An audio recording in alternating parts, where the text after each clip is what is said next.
Hey everyone, I'm Alex from Creative Lab. Hey folks, I'm Logan from the Google AI Studio team. Today we're talking to Khyati. We work together on a team called Creative Lab at Google. And on our team, we have a lot of artists and designers who have been just vibe coding a lot in AI Studio. So I thought I'd bring on Khyati to do some of her live demos for us. Thank you for having me. I'm excited to share some stuff. Sometimes I feel like I'm creative because I have access to a lot of these tools, and then I see things like this that people create. And I'm curious if you give color for folks who like see things like this and are like, I would never be able to come up with that, of like what some of the inspiration was, or like where you were thinking about some of these ideas and like how they came to life. I've always been fascinated by creative coding. My background is pretty traditional in that I'm a graphic designer, but I've always been interested in like new processes. So when vibe coding came around, I heard it from a friend.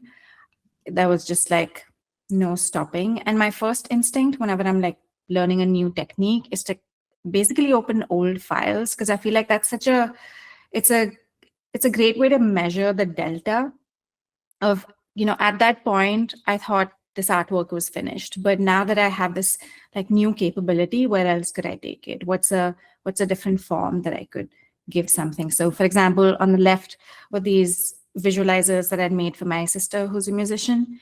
And then on the right is pretty much the same thing, but it's like interactive, and now it's spawning some of the artifacts that I made. Maybe I'll share another example like this one. Basically, there's an invisible like distortion map that's happening. It's like a Perlin noise deformer. And here, think of it as like a cloud of black and white. And I can either make it denser or sparser, and like increase the scale or decrease the scale. But the black and white is affecting the position of the nodes. I actually give this or share this example a lot when every time someone asks me, or should I even like do traditional design if I can do stuff like this?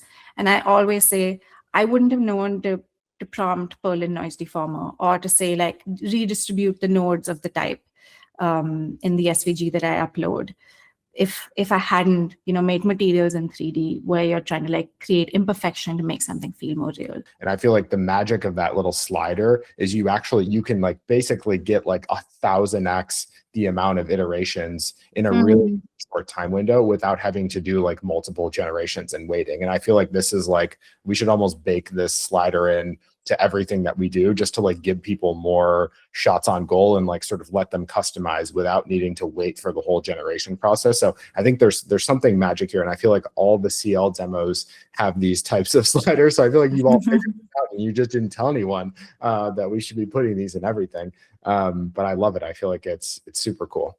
I don't think I realized till you mention it right now that I almost tend to say, like almost every time tend to say, make this thing and give me controls on the side. One of the first projects that I did with AI Studio was to make story arc engine. And that was because at some point I wanted to write like short science fiction-y stuff, because I had some ideas.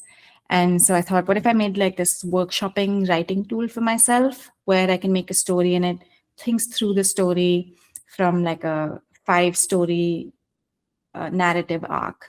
So you're kind of like making the bones of a first draft. So here, for example, so it makes like a quick idea. I can make it a lot more verbose, or I could keep it super brief.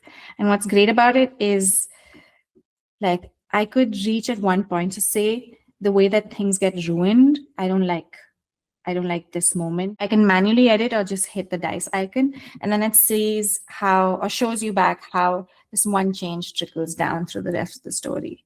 Here's another demo I made called 2x2 anything. So this is a super simple idea. It's kind of a way to make an informed decision about something. And 2x2s aren't new, but using a 2x2 that can keep modifying itself or is generative is. So I can change the title to movies, or I can change it back to snacks. And then I can create tensions. So it could be crunchy. And because it's Gemini, it does the thinking for like, what's the opposite of crunchy?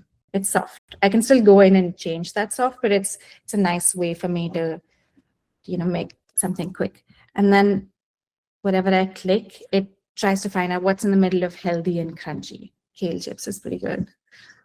One of the things I love about these demos that you make is like you're pushing everything outside of chatbots. Like I think a lot of people think that that's the main way to interact with AI, but like when you clicked on that quadrant, AI was like thinking and responding to you, and it's just such a different way of thinking like what it means to use an interface. Yeah, it's also like, as a designer, I want to be as visual as possible. It's almost like putting a post-it in front of you and moving the post-its around. Here's the last demo I'll share. It's called Around the World in Good News. One of the best things about AI Studio is that it opens up the world to the rest of the Google ecosystem. So I was like, okay, I can do stuff with weather. I can do stuff with video. What if I did something with maps? And I was like, okay, maybe something to do with maps and good vibes and good news, because news isn't usually good. So it's a super simple idea. It's you pick a time, you pick a place, and then you get a piece of good news. When you ask me about the process, Logan, this is what it usually is. Like it's the idea first. Like I don't know what it looks like just yet. So it was as simple as make an app that lets you pick a spot on the map, choose a year, and tells you good news from that area. And then the next few hours are just spent in the thing like working or like making it work. I got these chips at the bottom of the text that wasn't in my design, but it was like verified sources. And I was like, oh, that makes so much more sense. You know, that the text that's being generated, it's actually grounded in Google search. So it almost felt like I'm co-designing with Gemini and choosing what I want to take, what I want to leave. It still feels like mine and it's close to my design, but it's one step ahead.